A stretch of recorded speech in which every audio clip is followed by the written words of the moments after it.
Hey guys, Crypto here again. If you like the stories I'm narrating, please consider to leave a like and subscribe to my YouTube channel. That would mean a lot, guys. The first story, almost killed by drug dealer. Hi, I hope you guys are doing well. To fully understand the story, let's backtrack a little. I lost my uncle Edward to pneumonia in 2014. At the time I was in elementary school, and I still have the image of his lifeless body sitting in that casket, burned into my mind. A few years later I learned from my dad, my uncle's brother, that my uncle Edward was an alcoholic and drug addict. My dad had a lot of problems with my uncle, lying and stealing. One story that my dad told me about my uncle stands out among the rest, however. This happened at some point in the late 19s. At the time, my uncle and my dad were living with my nana. My dad noticed that the window on his car were shattered. My dad confronted my uncle about it. My uncle said that kids were responsible. If you ever had to deal with an addict, you will know that they are not very truthful. My dad knew that my uncle was trying to hide something, so my dad gave him a good beating until he told the truth. My uncle did not have a car, so he stole my dad's car to go meet with his dealer. My uncle owned the dealer money, but he didn't have any, so he drove off. The dealer shot at the car as my uncle drove away. My uncle was not injured in the incident. This may not be all that scary to some of you, but I thought it was a scary story. Now I have to live with the fact that I had an uncle who I didn't get to know. Story number 2. Scary Halloween story. This story happened back in 2017. I was trick-or-treating when my legs started to hurt like hell. Thankfully my house was nearby, so I walked home. My dad checked on me and said that he was going to be at the house across the lawn. I said okay, and my dad left. I was laying on the couch eating some candy when suddenly my body went numb, and I couldn't move. My vision got wired. The best way to put it is big black snowflakes. I tried to scream, but nothing came out. I was suddenly able to move my head and looked into the other room, where I saw a tall figure walking very slowly. But then it all ended and I was able to move again.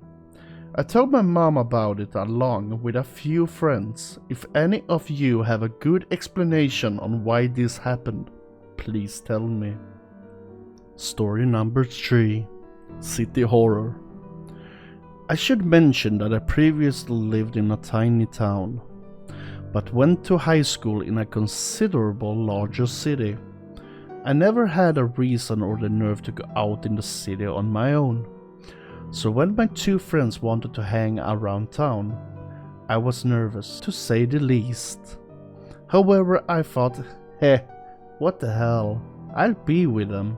We had a blast for a couple of hours after school, with some small scary incident along the way, including walking through a store full of expensive statues and gemstones with a massive backpack protruding from my back, and the original restaurant we wanted to go to was closed, forcing us to Subway.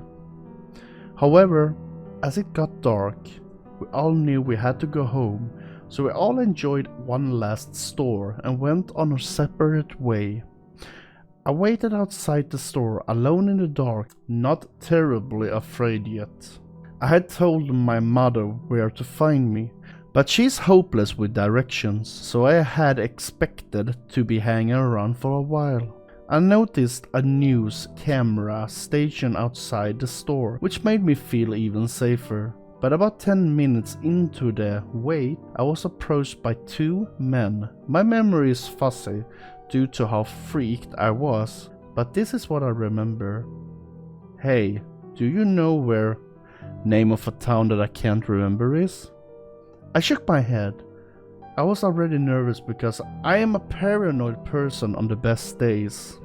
And this was not turning out to be the best of days. Aw, come on, one man coaxed. Listen, we'll give you a bag of jewelry if you help us, the other man said. Now I was genuinely freaking out. I glanced around and noticed the news camera and stepped a little closer to the line of sight of the lens. Listen? I stammered, trying really hard not to stammer or show how freaked I was. I think it's that way, and I don't need anything. I said, pointing in a random ass direction. They glanced in the direction of my finger. They glanced back. Can you show us? Again, we have a bag of jewelry. It felt as my heart leaped into my throat. No thank you. And my mom is coming to get me. I declined as calmly as I could. They stared at me for a few seconds, then nodded, thanking me and heading off in the direction I pointed at. I kept well in line of sight of the news camera until my mother picked me up. I didn't fully relax for a full week. I have absolutely no idea why they were so eager to give me the bag of jewelries. My first thought was that they have stolen it. I wanted to throw the police off their trail by handing some of it off to me. The second was that they were trying to lure me away with the jewelry. Either way, it wouldn't have ended well for me. If that was their goal, no one believed me. But I didn't expect them to, really. I've never felt comfortable in the city alone in the dark, ever since. Even though it's been 2 years and I now live in a decently sized city for college. Story number 4. Babysitting horror story. I am a 17-year-old girl and I work overnight with 3 girls, age 11, 8 and 3, but the 3-year-old has autism. Well, it all started when I sent them to bed. Nothing abnormal about that, right? Well, it was 11 PM and the 8-year-old's light was still on and their bedtime is at 9. She does not have a door to lead into her room, so I was staying in to go see what she was doing. She of course was on her phone. I asked what she was doing and she jumped because I snuck up on her. Well, she said she was just turning it off. Well, I thought that was odd because she said it weird, so I asked for the phone. As I was putting it up, lots of notifications were popping up. There were text messages, so me being the noisy teenager, I looked to see what the texts were. To my surprise, it was sex talk from multiple ladies in their 20s and 30s. I didn't know how to react, so I opened up the phone to see what was going on. That was a mistake. As soon as I opened it, a video of a lady shitting in a man's mouth appeared full volume. Keep in mind, she is 8. I immediately texted the mom and apologized for going on the phone, and I also tell her what I find. I continued my investigation. There were so many messages from ladies asking if they want to see their pussies or watch them play. The search history was a bunch of pooping in mouth, peeing in mouth and sex. I was shocked. She's 8 years old. I don't know where to go from looking at the phone. Should I quit my job? Story number 5. The room with a train. This story is not about a ghost or an encounter with a creepy stranger. It's not even about a near-death experience or something like that. As a matter of fact, I was never in danger during the event I'm about to tell you about. Nonetheless, it's a disturbing memory that I would carry with me until the day I die. I grew up in a small village. The kind of place you can barely call a town. If it wasn't for the sheer number of people living here, downtown was only a couple of blocks long, and in the middle of it was one of the biggest buildings in the area. It was the local movie theater, named after the city. I remember going there when I was very young, about 7 years old, and watching the first Pokemon movie. It was probably nothing compared to the theaters we have nowadays, but back then it was huge for me.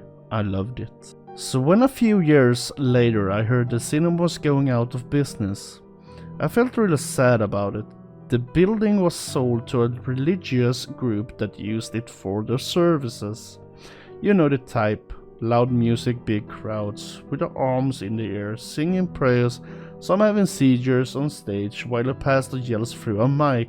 Every time I walked past the old cinema, I would see the announcements of the congregation where the movie poster would have been, and if they were in a session, you could hear them singing from the other side of the street.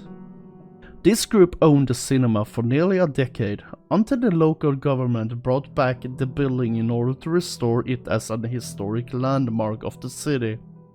When this happened, I was studying construction with the intent to follow architecture or civil engineering at college, and my class was very lucky to be involved with the cinema's restoration project because 2 of our teachers were architects working on it. I will always remember the day we went to visit the old cinema. Our class was small, only a handful of students, but we were all around the same age, so we all shared childhood memories of when the cinema was operational. We ran through the corridors of the auditorium, sat in the chairs just like we did when we were little kids, and began stomping on the wooden floor with our feet, filling the entire room with the echoes of our drumming and our laughters. A little ritual or sorts everyone used to do right before the beginning of the movie. Once nostalgia time was over, we went back to the purpose of the trip and began to survey the building. We were very excited because that was a unique opportunity to go into the places we would have never been allowed to otherwise. So we made sure to check every last corner, every single room, no matter how far, no matter how obscure. The first one we found was below the stage. On one of the corners there was a little door, not very visible, probably because it was meant for maintenance staff only. Behind it we found a long room filled with rusty boilers, part of the old heating system that was no longer in use. The place was a little creepy, with all of those old tanks and pipes crowding the narrow space, but what we found past them was what really started to freak us out. This room was small, very small. It was, after all, basically just leftover space behind the boilers, yet it contrasted so much with the rest of the area around it. It may as well have been for a different place altogether. The walls were painted a light color white, I think, but I don't remember it very well because what really got my attention were the drawings in them. There were rainbows, a smiling sun, trees, and flowers, and happy little people with smiles on their faces, of dotted eyes. It was a daycare. The whole class and teacher gathered to see the discovery. We were all very confused about the strange placing of this room. Okay, we could understand that need for a place to keep the kids that were too little to be amongst the crowd during prayers, or maybe the ones of the people who worked there, but the placing was just odd. The stage was probably one of the loudest places in the auditorium during the services, and this was right below it, so there was no way I could be a quiet place for the children. We left the boiler room and continued our tour through the theater. A little puzzled about our finding, but not giving it too much thought. Outside of the auditorium there were the bathrooms, both in a terrible condition, the tickets sale booth, and a huge set of stairs that led to a mezzanine in the auditorium. Half of the seats there were totally ruined due to a water leak in the roof, and I cursed these people for not taking proper care of the building.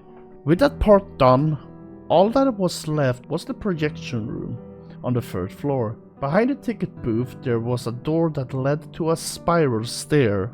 I don't remember how tall it actually was, but it must have been over 10 meters of metallic steps without a single resting spot. I wasn't exactly an athlete, but I could walk several kilometers with no problem and rode on a bike to and from school every single day. Yet by the time I reached the top of the stairs, I was exhausted. And I wasn't the only one. All of my classmates complained about how hard it was to walk up there. After a short break to catch our breath, we moved on to explore the third floor. It was roughly a narrow passageway with a couple of divisions to form different rooms. But it was more than enough for what it was made for. The first room from the stairs was a storage deposit, probably where they keep the movies and other equipment. Except for some trash, it was mostly empty. The second room was the one where we all excited to see, the projector room. The old machine was so big that it was still there, and there were even some pieces scattered around. It was quite a piece of history, and we were all very thrilled to check it out. So no one really bothered to move on to the very last room until we were about to leave. And there we saw it again. There was a train in this one instead of a rainbow. Something was written on it, in big, colorful letters, something about Christ. I can't remember it well. The drawings were a bit old, the paint slightly peeled from the walls, but the colors were just as cheerful as you would expect from a place where children play. My heart sank to my stomach as I came to the realization of what that place really was. The one behind the boilers, probably serving the same purpose. I took notice of how isolated that room was. Literally the furthest away you could possibly get from everyone else. I thought about the 3 floors of stairs and imagined what I would have been like to a child to walk all the way up, only to end up in that room, the room with a colorful train in the wall. My classmates and I exchanged horrified expressions, as I knew they were thinking the same. We never visited the theater again, even though we continued with the restoration project for several months, and we never talked about those 2 rooms. Cases of molestations in the church are well known by everyone, to the point that the pedo priest is practically a cliché. But this is kind of thing you think happen in some places far away, in other city, even in another country. You never imagine it can happen in the very same town you live, the place where you grew up, in the very same building where you once watched a Pokemon movie when you were 7 years old. Story number 6. Elderly lady in wrong car. Back when I was in high school, my best friend would basically hang out at school together because her dad was the warden of the local prison and his house wasn't even a half a mile from it. Her mom was judgmental and, well, a bit hostile. It was the attitude more than anything that kept me from hanging out over at her house. She was a woman you didn't mess with. One day my friend said her mother came home white as a ghost the night before because when she and her friends had come out of the grocery store, halfway to her car, they stopped and noticed someone in the back seat. She was thinking it was my friend, her daughter. But as she stepped closer, she saw that it was an elderly woman. Well, she started to go to the car, but her friend stopped her and said that she probably got off the bus from the assistant living center and she had better call the police and let them handle it. Well, she did, and within minutes, because they were practically around the block. The police car pulled up and she pointed to her car. The officer walked up to the window and she watched as the officer snatched the door open and literally yanked the old woman out and pushed her against the car and frisked her. My friend's mom was horrified until the officer snatched the wig off the man's head. She was frantic. No, because if it hadn't been for a friend, she would have gotten in and offered her a ride home. So check your back seat, people. Story number 7. The doll in the storage room. When I was younger, I'd go visit my grandparents all the time.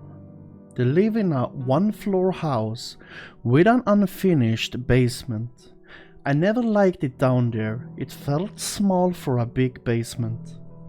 There was a little door down there that was for a storage, and I always got a horrible feeling when going close to it. And let me add that this was a newer house that was about 6 years. Now during the time I was about 6 or 7, I felt so uncomfortable going down there even when I was with someone.